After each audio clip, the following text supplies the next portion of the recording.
பார்த்துட்டு அப்புறம் அந்த படத்தை பார்க்காதீங்க. இந்த பாட்காஸ்ட் பார்க்க போறீங்கன்னா அந்த படத்தை பார்த்துட்டு இந்த பாட்காஸ்ட் பாருங்க. ஏன்னா எங்களால கதையை ரிவீல் பண்ணாம இருக்க முடியல. அதாவது இந்த பாட்காஸ்ட் அந்த படத்தை பத்தின்ற போது எப்படி கதையை சொல்லாம வேற என்ன நீங்க பேச முடியும்?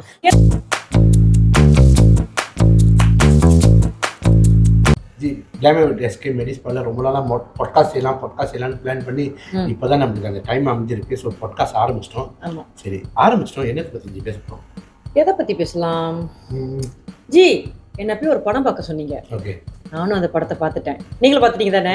நானும் கிளாமர் வித் எஸ்கே மெடிஸ்பால ஃபர்ஸ்ட் ஸ்டார்டிங் நம்ம ஒரு மூவி ரிவ்யூ பத்தி பேச போறோமா? எல்லாருக்கும் பிடிச்சது படம் பார்க்கிறது, அத பத்தி பேசுவோமே. சரி, பிளான் பண்ணி தான் ஆரம்பிச்சோம் படம். அப்புறம் என்ன கேள்வி வேற? சோ என்ன படத்தை பத்தி நாங்க பேச போறோம்னா, இப்போ ரீசனா நெட்ஃபிளிக்ஸ்ல வெளியாகி இருக்கிற ஸ்டீவன். பார்த்தவங்களுக்கு புரியும் ஏன் அந்த பேரை நீங்க அந்த மாதிரி சொல்றீங்க அப்படின்னு. பார்க்காதவங்களுக்கு இதுக்கு பிறகு போய் கண்டிப்பா பாப்பாங்க. அந்த அளவுக்கு இருக்க போது நம்மளோட பாட்காஸ்ட் இன்னைக்கு. ஓகே ஜி, நீங்க சொல்லுங்க. ஃபர்ஸ்ட் நான் அந்த படத்தை பார்த்ததுக்கு அப்புறம் என்னோட அனுபவங்களை நான் ஷேர் பண்றேன். ஓகே ஓகே, நீங்க ஆக்சுவலி என்ன மாதிரி படம் பார்க்க விரும்புவீங்க? ஹாரர் படத்தை தவிர எல்லா படமும் நான் பார்ப்பேன். இந்த ஹாரர், மான்ஸ்டர், அதுக்கப்புறம் இந்த கற்பனை கதையா எடுத்தாங்கன்னா ஓகே, நல்லா இன்ட்ரெஸ்டிங்காக இருந்துச்சுன்னா. கற்பனைனா எப்படின்னா இந்த டிமோன் வருது, இந்த மான்ஸ்டர் வருது, ஓகே அந்த மாதிரினா கொஞ்சம் அவ்வளோ விரும்பி பார்க்க மாட்டேன். பட் ஓரளவுக்கு பார்ப்பேன். ஆனால் இந்த ரியல் லைஃப் ஸ்டோரி எடுக்கிறாங்க, இந்த த்ரில்லர், உண்மையாக நடக்கிறத படமாக எடுக்கிறாங்க, ஓகே அதெல்லாம் வந்து ரொம்ப விரும்பி பார்ப்பேன். அப்படிதான் இந்த ஸ்டீவன் படத்தை போய் பாரு அப்படின்னு நீங்கள் ரெக்கமெண்ட் பண்ணீங்க. படம் ஓகே ஸ்டார்ட் பண்ணிருச்சு. நான் அப்பயே உங்ககிட்ட கேட்டேன், அது ஹாரர்வான்னு கேட்டேன். இல்லை கிரைம் த்ரில்லர் அப்படின்னு சொன்னீங்க. ஓகே சரி போடலாம். நானும் படம் அப்படியே பார்த்துக்கிட்டே வந்தேன். படம் 2 hour இருக்கும்னு வச்சுக்கோங்களேன். பார்த்துக்கிட்டே வரும்போது ஒரு 1 hour 1.5 hour படம் வந்துருச்சு. ஓகே நல்லா இருந்துச்சு, இல்லைன்னு நான் சொல்ல மாட்டேன், நல்லா இருந்துச்சு. ஆனால் நார்மலாக த்ரில்லர் படம் பார்க்குறோன்னா நமக்குள்ள நிறைய கேள்வி இருக்கும். ஏன் அப்படி ஆனிச்சு, போய் அடுத்து என்ன போகுது, அடுத்து யார் வந்து மாட்ட போறா அப்படின்ற மாதிரி கேள்வி இருக்கும். நீங்கள் அதுக்கு இடமே இல்லை. படம் போகுது, பதிலும் வருது, அப்படியே படம் போய்கிட்டே இருக்கு. என்ன த்ரில்லர்? அந்த 9 பேரை சாவடிச்சாங்க. அந்த 9 பேர் சாவடிச்சதான் த்ரில்லர். கதையை இவரே சொல்லிட்டாரு, இப்படியே போய்கிட்டு இருக்கேன். ஒரு மாதிரி போர் அடிக்கிற மாதிரி. எப்பவுமே சீரியல் கில்லர் படத்துல பாத்தீங்கன்னா அந்த சீரியல் கில்லரை மறைச்சு வைப்பாங்க. இப்ப ரீசனா வந்து 2 படத்துலயும் தான் பாக்குறேன். சீரியல் கில்லரை எக்ஸ்டாப்ளிஷ் பண்ணிட்டாங்க. அதே மாதிரி ரீசனா வந்துச்சு, ஒரு செல்வராகவன் நடிச்சிருந்தாரு, அதுவும் ஒரு சீரியல் கில்லர் படம். இறந்துடுவாரு, ஆனா அதுக்கப்புறம் அந்த படம் தொடர்ந்துகிட்டே இருக்கும். ரீசனா சோ அந்த படமும் பார்த்தேன். அரண் படம் பேரு நினைக்கிறேன். அதுவும் கொஞ்சம் வித்தியாசமா தான் இருந்துச்சு. பட் எல்லாத்தையோட இந்த ஸ்டீவன் படம் இருக்க தனித்துவமா தெரியும். ஆமா, இப்ப நீங்க சொன்ன மாதிரி யார கொலை பண்ணாருன்னு தெரிஞ்சிருச்சு, ஏன் கொலை பண்ணாருன்னு தெரிஞ்சிச்சு, யாரு கொலை பண்ணாருன்னு தெரிஞ்சிருச்சு. கதை பாட்டுக்கடி போயிட்டே இருக்கா. ஜி ஒரு படம் ரெக்கமெண்ட் பண்றாரு, என்ன இவ்வளோ ஒரு மாதிரி மொக்கையா இருக்கிற மாதிரி இருக்கு. ஏன்னா இது பாத்தீங்கன்னா இது வந்து ஒரு லோ பட்ஜெட் படம் தான், ரொம்ப ஒரு ஹை பட்ஜெட் படம். பெரிய பெரிய ஹீரோ இந்த நடிகர்கள்லாம் போட்டு எடுத்திருக்காங்க, அப்படி ஒண்ணும் இல்லை. கடைசி பஸ் சீனுன்னு ஒரு சீன் ஆரம்பிச்சிச்சு. ஒரு 15-20 நிமிஷம் சீன். டோட்டல் வர்த் 1.5 hour படம் உட்காந்து பார்த்ததுக்கு அப்படியே தூக்கி சாப்பிடுச்சு படத்தை. நான் வந்து என்னோட ஃபிலிம் என்னோட இன்ட்ரெஸ்ட்லாம் பார்த்தீங்கன்னா, நான் ரொம்ப இந்த மாதிரி டாக்குமெண்ட்ரி இல்லைன்னா கிரைம் த்ரில்லர். நான் காமெடி படங்கள், லவ் படங்கள்லாம் ரொம்ப குறவு பார்க்கறது. அப்போ லாஸ்டா நான் ரொம்ப என்ஜாய் பண்ணி பார்த்த லவ் படம்லாம் கௌதம் படம் தான்.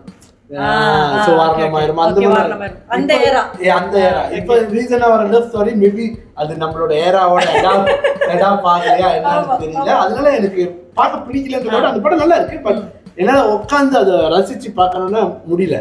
பட் கிரைம் த்ரில்லர்னா அது வந்து அந்த ஃபர்ஸ்ட் அந்த படம் ஆரம்பிக்கிறப்ப ஒரு 10-15 நிமிஷத்துல நம்ம தெரிஞ்சிடும். நம்ம வந்து இந்த சினிமா ஃபீல்ட்ல இருக்கிறதுனால அதோட cuts, editing, so film making, so இதெல்லாம் பார்த்த கையோட ஏதோ ஒன்று இந்த படம் சொல்ல வருது. ஸோ அந்த டைரக்டரோட வேலையும் சரி, அந்த டெக்னீஷியன்ஸோட வேலையை பார்த்ததுக்கப்புறம் நம்ம தெரிஞ்சிடும். அந்த படம் ஆரம்பிக்கிறப்ப இந்த ஆரம்பிச்ச ஸ்டைலே வந்து பார்த்தீங்கன்னா அந்த ஷார்ட் ஃபிலிம் அவன் டைரக்ட் பண்றதுக்கு அந்த ஆடிஷன் நடத்துவான். சோ கதையை ரிவீல் பண்ணாம படத்தை சொல்லுவோம்.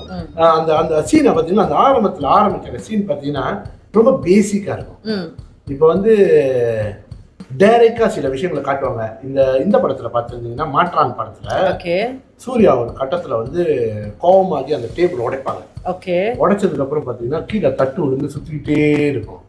அந்த தட்டு அப்படியே சவுண்ட் இறங்க பாத்தீங்கன்னா சூர்யாவோட கோவமும் குறையும். டைரக்டர்னால நீங்க இவ்வளவு டீடைலா படத்தை பாப்பீங்களோ? அந்த சீன்ல அவங்க என்ன சொல்ல வராங்க. Okay okay. சூர்யா கோவமா இருப்பாரு, அந்த டேபிள குத்தி உடைச்சிருவாரு. அப்ப அந்த டேபிள்ல இருந்து ஒரு சில்வ மங்கு விழுந்து அந்த மங்கு அதிரிக்கிட்டே இருந்து அப்படியே ஸ்லோ ஆகும். அந்த கேமரா ஸ்டைல வந்து பாத்தீங்கன்னா சூர்யா அப்படியே அவரோட ஃபேஸ் எக்ஸ்பிரஷன் கூல் ஆகுவாரு. ஸோ இந்த மாதிரி கன்வே பண்ணுவாங்க.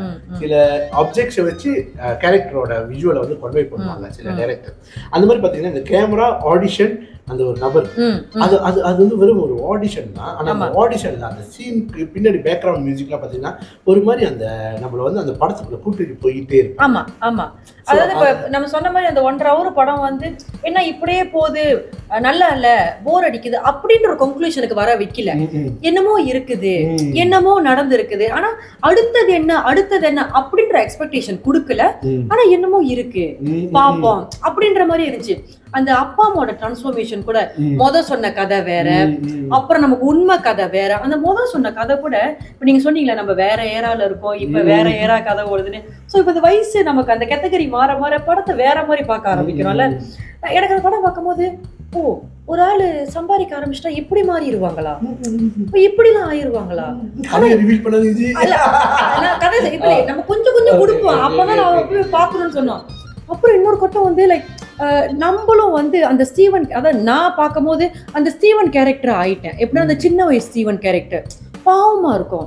ஐயோ, ஒரு ஃபேமிலியோட அந்த ஒரு பிள்ளைக்கு வந்து எந்த அளவுக்கு பாதிப்பை கொடுக்குது.